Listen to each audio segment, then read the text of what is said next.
Kalian tahu nggak sih, selain keragaman kuliner, ternyata di Jakarta juga memiliki keragaman budaya loh. Salah satunya adalah kebudayaan Kampung Portugis. Berlokasi di Kelurahan Semper Barat, Kecamatan Cilincing, Jakarta Utara, saya harus melalui kawasan perindustrian dan gedung-gedung pencakar langit di Jakarta untuk sampai ke wisata pesisir Jakarta Utara, Kampung Tugu. Kampung Portugis atau yang biasa kita kenal dengan Kampung Tugu memiliki sejarah yang panjang di Jakarta dan kebudayaannya yang sangat menarik untuk kita pelajari. Ini adalah gerbang dari Kampung Tugu. Di dalam kawasan itu memiliki 3 tempat, yaitu ada Kampung Tugu, ada Gereja Protestan Tugu, dan juga ada Komplek Pemakaman Kampung Tugu. Ingin tahu seluk-beluk Kampung Tugu dan sejarahnya di Indonesia? Yuk kita dengar interview saya dengan salah satu warga Tugu di sana. Tugu itu asalnya memang ada beberapa versi.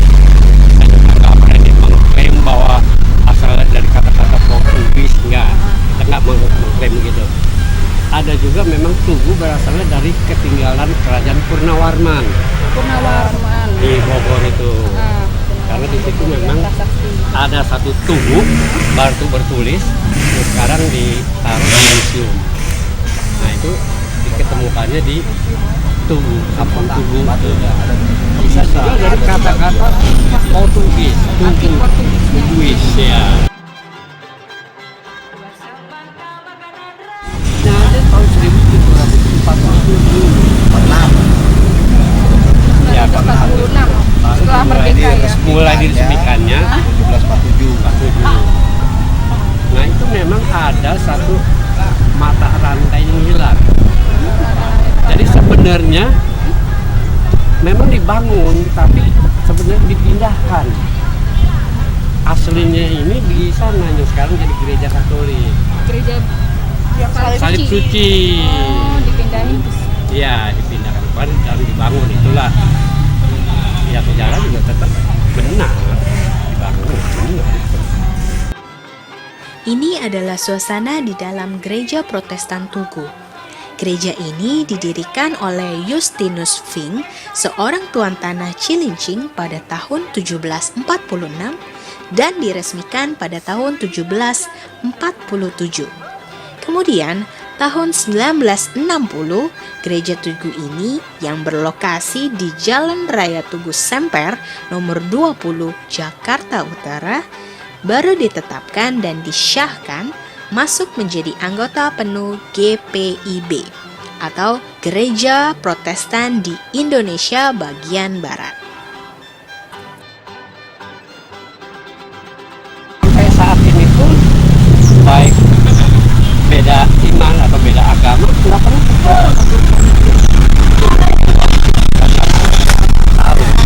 tetap utuh.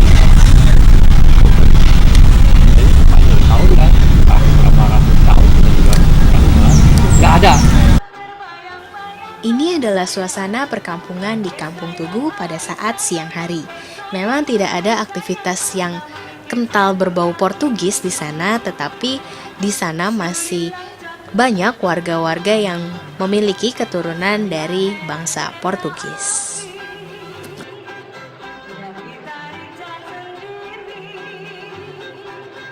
Jadi setiap tahun tuh selalu datang. Nah, itulah yang disebut, yang kita selalu pertahankan, yang disebut mandi-mandi. Nah, jadi mandi-mandi itu berkumpulnya komunitas keturunan Portugis 1 minggu setelah tahun baru internasional. Mereka tuh semua pada ngumpul semua di sini untuk kagak jalan-jalan aja melepas rasa rindu, mungkin waktu Natal nggak keburu atau tahun baru ada halangan, itu dikasih batas waktu dulu. Nah itulah kegembiraan itu meluap. Nah itu yang disebut mandi-mandi. Lonceng ini adalah lonceng kedua yang dipasang dari tahun 1960. Lonceng pertama telah disimpan di pekarangan rumah seorang pendeta yang rumahnya di kawasan Kampung Tugu juga. Dan konon katanya, jika pukul 12 malam ke atas lonceng tersebut berbunyi sendiri, itu menandakan bahwa ada warga Tugu yang meninggal. Dan hal tersebut hanya diketahui oleh masyarakat Tugu saja. Lonceng ini juga berada tidak jauh dari samping gereja Protestan Tugu. Ini adalah salah satu kebudayaan yang tidak bisa lepas dari masyarakat Tugu, yaitu keroncong Tugu. Keroncong ini dipimpin oleh Andre Juan Michels yang memang keturunan asli Portugis. Walaupun keluarga Pak Andre ini adalah generasi ke-10, tetapi gurat Portugis masih terlihat di wajahnya. Yuk kita lihat penampilan dari komunitas keroncong Tugu.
Michels.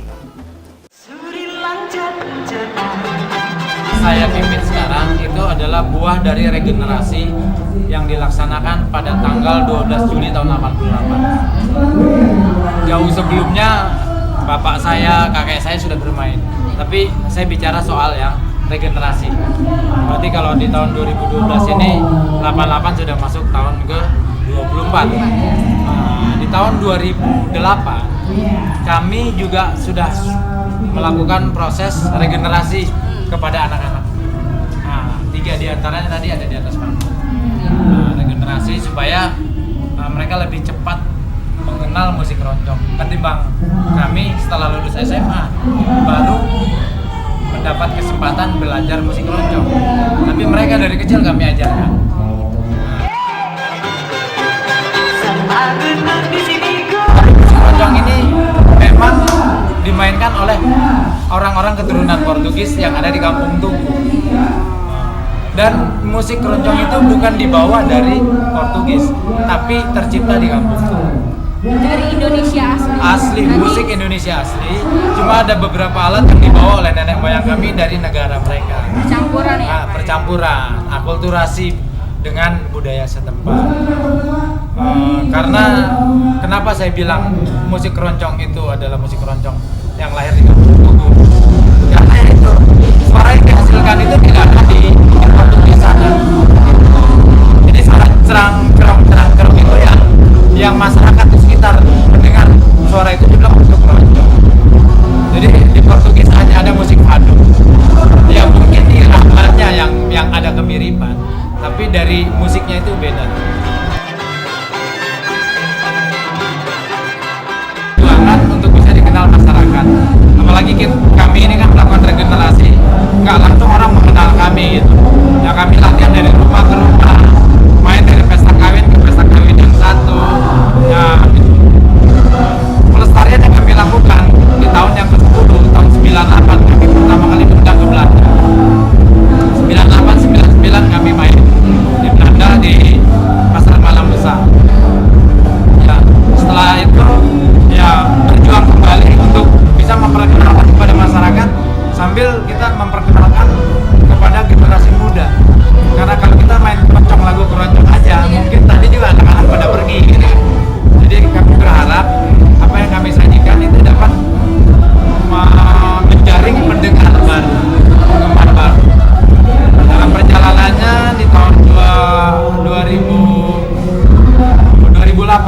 itu ulang tahun kami yang ke-20. Kami mendapat hadiah yang sangat berarti, di mana kami bisa main di rumah presiden. Itu tanggal 12 Juli 2008. Terus tanggal 13-nya kita main di istana menyambut presiden Brazil. Tanggal 17 Agustusnya kita main pada jam makan siang setelah upacara kenegaraan. Jadi main ke Belanda sudah 4 kali, ke Singapura 1 kali, ke Malaysia 1 kali. Jadi udah kemana aja. Kalau daerah-daerah di Indonesia ya kemana aja.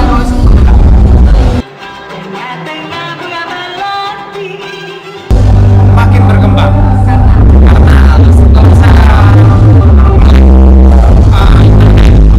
di daerah-daerah juga mereka tuh oleh media. Jadi setelah kita saling berhubungan melalui internet, sedangkan di daerah-daerah juga berkembang. Ada yang di Surabaya itu keroncong masuk kurikulum SMP Santa Maria Surabaya, sudah menjadikan kurikulum ya dari pelajaran. Mereka ke acara kelas meeting adu, ya kelas ada keroncong, aduan suara dengan lagu-lagu keroncong. Itu menanamkan rasa cinta terhadap keroncong kan dimulai dari sekolah. Dan jangan berharap kepada pemerintah saja, kita juga merasa terbeban. Kalau bukan karena orang tua saya berharap dari pemerintah, mungkin nggak jalan. Lagu ini adalah persembahan terakhir dari komunitas Keroncong Tugu, lagu Portugis yang akan dibawakan oleh putri dari André Juan Michels.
Portugis ini berjudul Tres Pombinas yang menceritakan tentang 3 burung merpati.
Perjalanan saya ke Kampung Portugis atau Kampung Tugu. Terima kasih.